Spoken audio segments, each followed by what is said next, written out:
Most of us are raised with a simple financial playbook: work hard, spend less than you earn, and store the difference in a bank. We are taught that this cycle of disciplined saving is the reliable path to long-term wealth. Checking a bank statement often confirms this belief. This chart shows exactly what we expect to see: a balance on a steady upward trajectory over several years. It looks like the definition of financial success. But if this rule is the definitive secret to wealth, it fails to explain why millions of people who save consistently still find themselves struggling to get ahead. You might recognize the situation. You check your account and find a higher number than last year, yet when you actually go to pay for groceries or housing, that money doesn't go as far as it used to. If the amount of money in the account is increasing, why does it buy fewer goods and services than it did before? Relying on a nominal bank balance can create a sense of security that doesn't match reality. It overlooks a process that steadily erodes the actual value of those savings while they sit in the account. This discrepancy is driven by inflation, the gradual increase in the cost of everyday goods and services over time.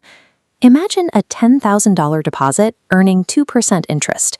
The balance slowly climbs. But with 4% inflation, the cost of living rises twice as fast. This widening gap represents the exact purchasing power lost to rising prices. Under these conditions, a saver is losing value every day their money remains in the account. Using a standard savings account for long-term growth effectively surrenders purchasing power to inflation, leading to a systematic loss of wealth. Wealthy investors typically avoid keeping large amounts of static cash. Instead of just saving, they prioritize a strategy built on acquisition. They focus on appreciating assets. These are vehicles designed to increase in value over time, rather than remaining at a fixed point. Historically, this includes assets like stocks, exchange-traded funds, private businesses, and real estate. The goal of acquiring these assets is to create a growth engine that works to outpace the rate of inflation.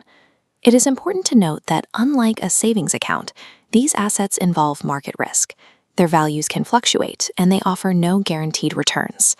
The primary difference separating the wealthy from everyday savers is the transition from protecting cash to acquiring assets that can grow faster than the cost of living.